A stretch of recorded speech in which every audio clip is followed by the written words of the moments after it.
Basketball is back in Louisville tonight as fans pack the KFC Yum Center, ready for a new season of cards. And thanks for joining us on the night team. I'm Connie Leonard. Downtown businesses are hoping the excitement surrounding a new men's coach and team translates to profits for them. The night team's Clarice Shaley and photojournalist Aspen Hester are outside of the Yum Center tonight. Clarice, how are fans feeling after tonight?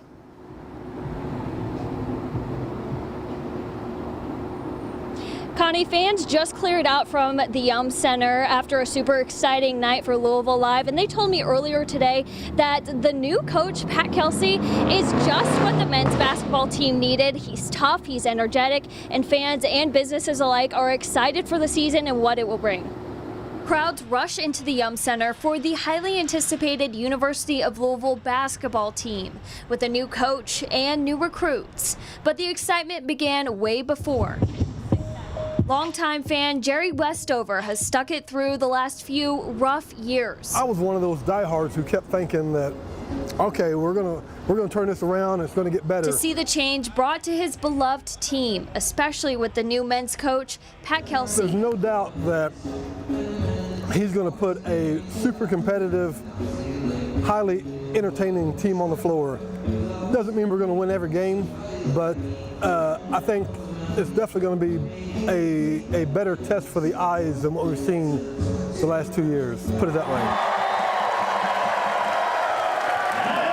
We're excited, man. The energy in Louisville is really good right now. Businesses like Merle's Whiskey Kitchen can feel the excitement and are hoping to reap the benefits from the crowds. You know, that's all bonus for us.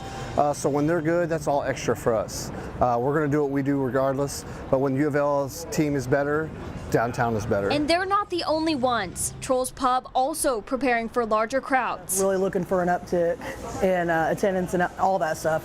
Starting with tonight, everybody's feeling really good about it, and business-wise, I think we're going to kill it this season. Hundreds of fans filling the stands, hoping tonight's excitement isn't short-lived. I think the change is going to be good, and the excitement is brewing.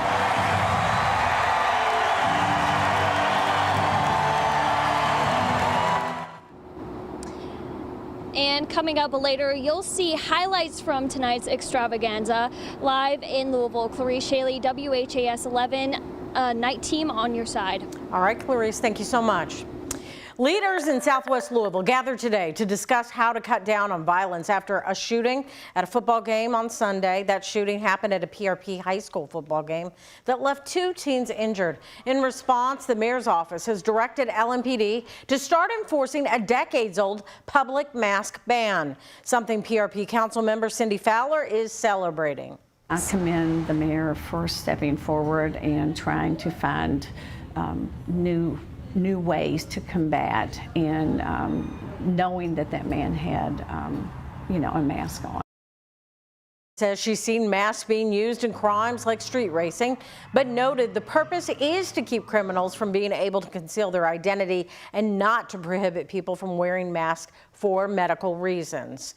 And there has been some growing concern surrounding the mask ban and its enforcement. Today, the ACLU saying the current guidelines on how LMPD has been ordered to enforce the mask ban are too vague. They argue as the guidelines stand, they open the door for officers to profile and disproportionately detain people of color, something they say LMPD has a well-documented history of doing. In a statement, they say in part, to the extent LMPD seeks to overcome its own past, we encourage the department to develop specific guidelines to govern circumstances under which an individual may be detained for violating the anti-mask ordinance. New tonight, the FBI has arrested 4 Louisville men they say attempted to export guns to Iraq. According to a release, the 4 men bought various firearms starting in February from vendors and gun shows in the Louisville area. Investigators say last week the firearms were gathered to be arranged for shipment. And in total, 38 firearms were seized by law enforcement. The 4 men are charged with conspiracy, among other charges, and could face up to 20 years in prison. Father and son Steve and Joseph Lawson appeared in court ahead of the trial for the murder of Crystal Rogers. Steve Lawson's attorneys say some of the interviews he gave investigators are now out. Steve Lawson invoked his right to keep some of his interviews with investigators away from the courtroom. And this is thanks to a state law that protects information defendants give during the plea bargaining process. A judge today saying that happened when a detective told Steve Lawson, quote, "We are offering you the opportunity of a lifetime." I think it's going to be difficult for this court to grant a consolidation motion based on what we just elected. It is still unknown where the trials will be held, but today the court narrowed the choices to either Christian or Warren County. The trials are scheduled to begin in February. A week after Hurricane Helene wreaked havoc through several states in the southeast, thousands are still without vital resources like electricity, cell service, and running water. 136,000 people across the southeast have no access to water, and nearly 2 million more are under boil water advisories. In one of the hardest hit towns, Asheville, the steel tanker truck is how many residents are getting their drinking water. Flooding tore through the city's water system, destroying so much infrastructure that officials said repairs could take weeks. To make do, residents are carrying buckets, milk jugs, and whatever they can to the tanker truck. It's been interesting to kind of see the impact that this had on my life and my family's life, my kids' lives. They're not in school and won't be for a good while. And just how intense it is to sort of have your normal day-to-day operations be completely stopped, and you have to kind of figure out how you deal with that change, for sure. The destruction caused by Helene has killed more than 200 people, making it the deadliest storm to hit the mainland U.S. since Katrina.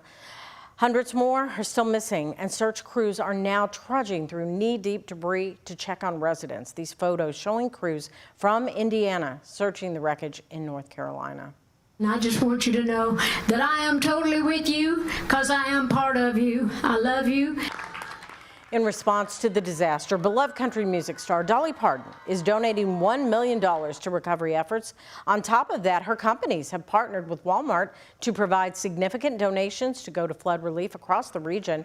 Parton, having grown up in the mountains of Tennessee, says the cause is personal. And I look around and I think, these are my mountains. These are my valleys.